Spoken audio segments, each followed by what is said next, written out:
Good afternoon. As you know, tomorrow is Election Day in Pennsylvania. Or across the country, but in Pennsylvania, it's a municipal election cycle, which is important because it's where we elect voters who represent us typically closer to home. There are some statewide offices on the ballot, as you might see, for judicial offices and justices of the Supreme Court for retention, but otherwise, depending on your county, you might see district attorney, you might see school board, or mayor, or township supervisor, or any number of other offices. Typically, as you know, there's lower voter turnout in this election cycle, unfortunately. We want high voter turnout in every election cycle. And there's really no good reason for it because these offices are incredibly important. Ensuring that our elections in Pennsylvania are free and fair and safe and secure is of paramount importance to the Shapiro administration, and I encourage all registered voters to make a plan now for how they're going to vote tomorrow if they have not already voted by mail. So I have a couple of important reminders as we go into Election Day. As of this morning, more than 1.13 million mail ballots have been sent to registered voters who requested them and had their application to vote by mail approved. So far, that's about 73% return rate, or approximately 828,000 voters who have already returned their ballot. Voters have until 8 p.m. tomorrow to return their mail ballot. So just to talk about mail ballots for a moment, they have to be in the hands of their county boards of elections by 8 p.m. on Election Day. You can't just put it in the mail tomorrow or it won't be counted. It has to be in the hands of the Board of Elections by then. So at this point, make sure to hand deliver it, whether it's at your county board of elections or a satellite office if your county provides them, or a secure Dropbox location provided by your Board of Elections so that your vote will be counted. If you have your mail ballot, but haven't yet completed it before tomorrow, the instructions are very clear in terms of filling in the ovals completely, checking both sides of the ballot, because sometimes there are offices on both sides, placing that ballot in a return envelope, and that yellow return envelope in an outer envelope, and completing it correctly before you return it. For voting in person, polls in Pennsylvania are open from 7 a.m. until 8 p.m. So if you're in line at your local precinct polling place by 8 p.m., you should stay there and you'll be allowed to vote. If you requested a mail ballot but haven't returned it, there are a couple of options.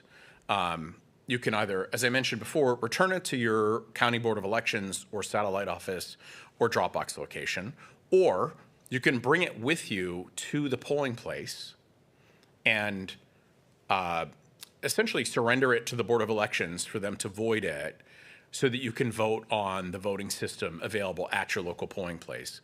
If you don't have it with you, or you requested it and it never reached you, or you went to work that morning and you left it on your kitchen table at home and are voting on your way home, you also have the option to show up at your polling place and vote by a provisional ballot. So you would appear in the poll book and they would provide you with a provisional ballot that you would complete.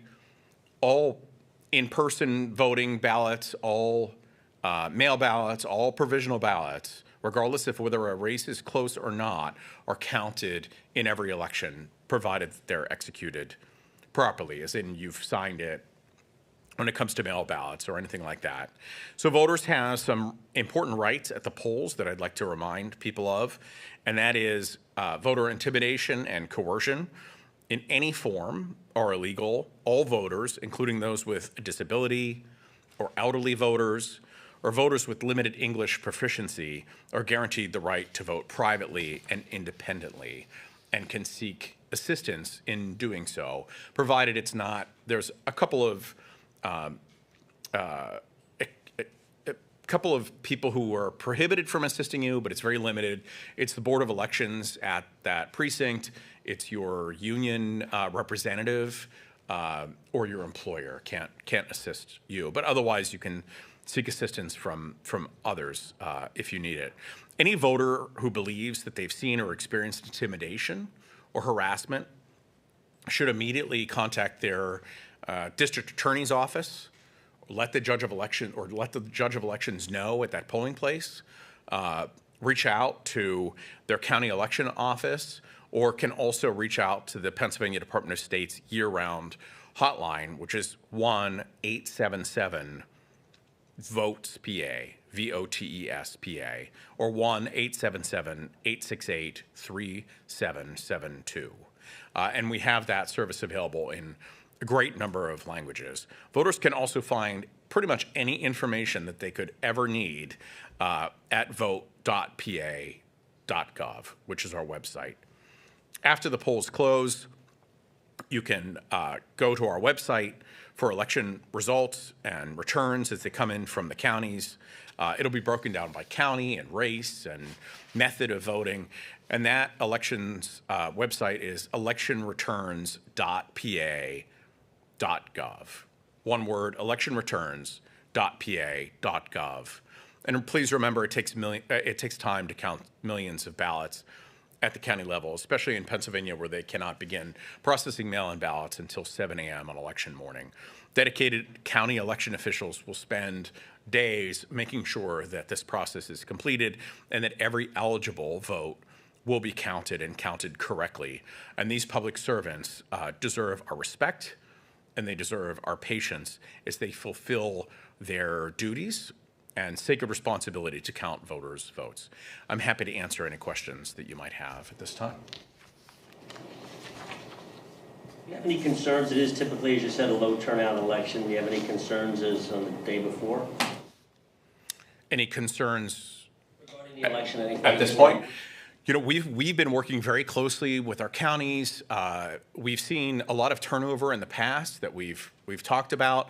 Our team at the Department of State has put together a training unit to make sure that new election administrators are prepared for sending out mail-in ballots and prepared for Election Day. We really haven't seen any significant issues as of this point, and I think that's a reflection of not just how dedicated our county election officials are, but also the hard work of the Department of State in fulfilling its important responsibility, not just oversight, but every bit as important and a supporting role for our county partners.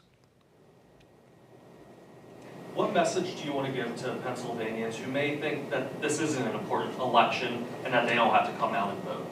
You know, people involved in election administration always say every election is important, but they always say it because it is important. It is every bit as important as a presidential election race or a statewide race for any other office. Again, these are the people that you're selecting to represent you who have a closer impact to home than many other races. And they deserve, I think, your participation. And it's important that you select people who represent you best in every election, whether it's a national election or a municipal election like this one. And how confident should Pennsylvania voters feel in security and accuracy when it comes to this year's election?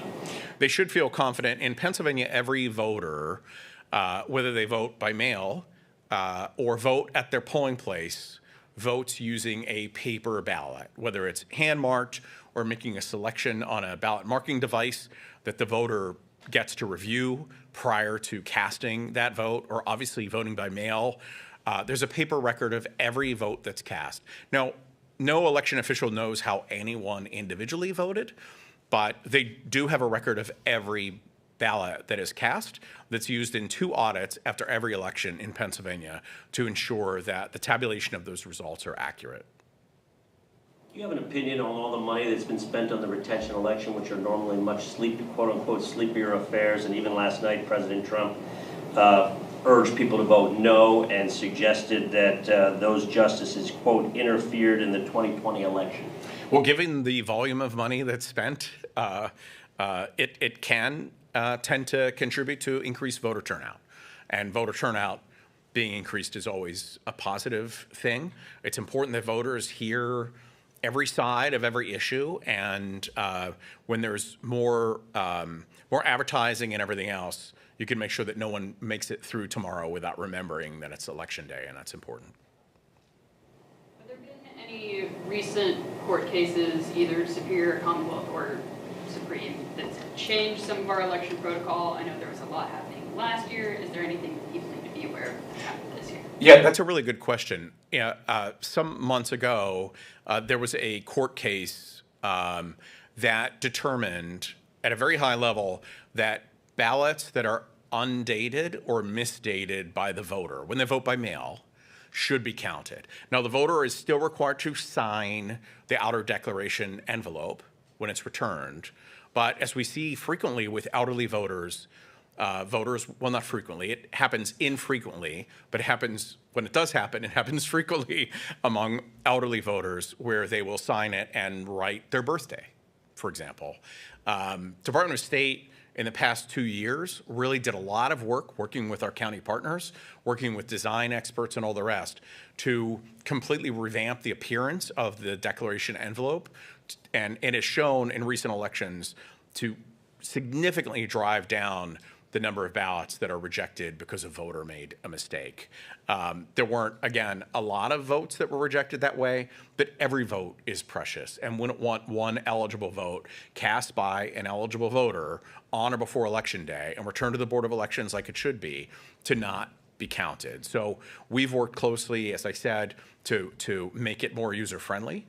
And that court case means that ballots that are not dated or misdated, ballot envelopes that are not dated or misdated will be counted in this election. And do you have any update on the SURE system, the revitalization revamp that's going on with that? Yes, we're working closely with our modernization experts and with our vendor to stand up a new system as quickly as we can. But it's really not been a matter of waiting around until that new system is ready to go. We've worked closely with